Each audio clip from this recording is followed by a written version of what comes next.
Hi, this is Tim Shue from San Jose State University. I'm here to talk about how to get new functions from old functions, but what I really mean by that, technically speaking, is we'll talk about the composition of functions. So I'll talk about the composition of two functions and look at the special case of transformations of functions. Okay, so here's some abstract nonsense that we'll start off with, and in some ways is probably the most important part of all this, which is the abstract nonsense of the composition of two functions. So suppose f and g are functions. The composition g compose f of x, so this g weird circle f is pronounced g compose f of x, yes, it's pronounced g compose f, is defined by the formula g compose f of x is equal to g of f of x. In other words, use the output of f as the input to g. G compose f of x equals g of f of x.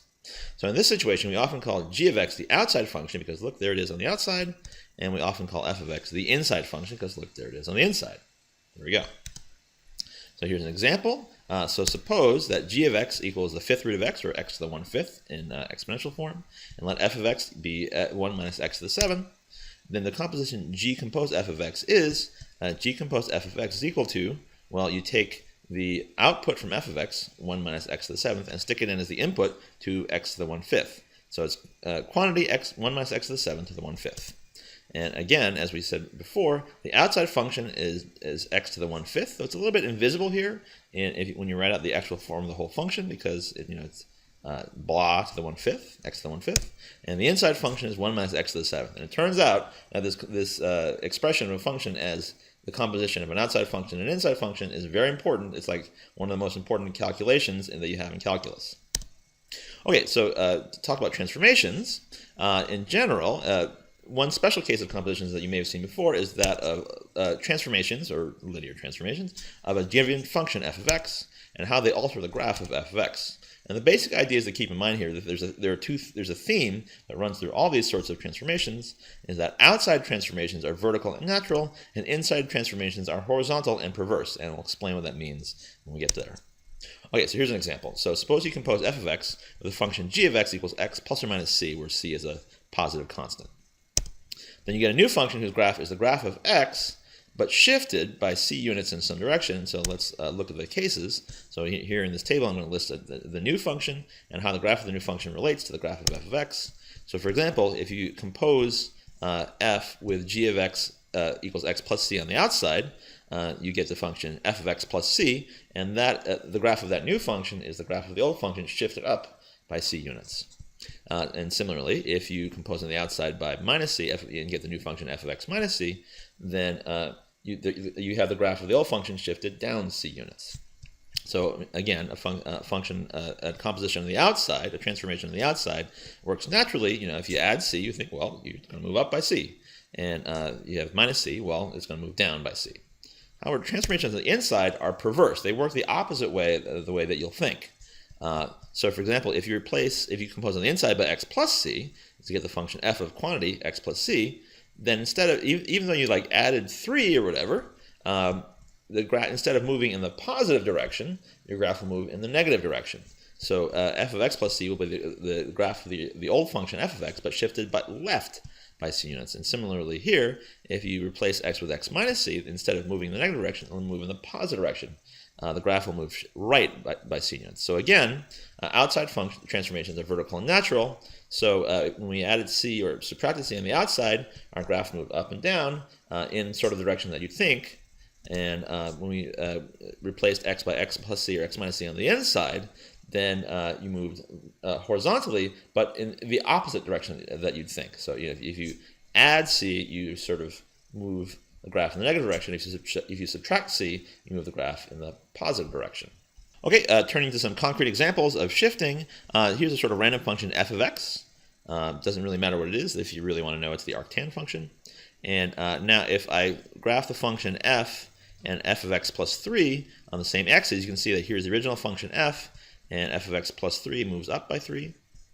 And if I graph f of x and f of x minus 3 on the same axes, you can see that relative to the original function, the graph moves down by 3 units.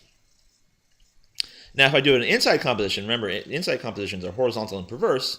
And so here, even though I've replaced x with x minus 3, the original graph moves in the positive direction. So we move from going through 0, 0 to 3, 0. And similarly, if I replace x by x plus 3, again, the transformation is horizontal and perverse. And so the original function, which was over here, moved, even though we had replaced x with x plus 3, we sort of moved 3 units to the negative direction. So this point over here moves 3 units to negative 3 comma 0.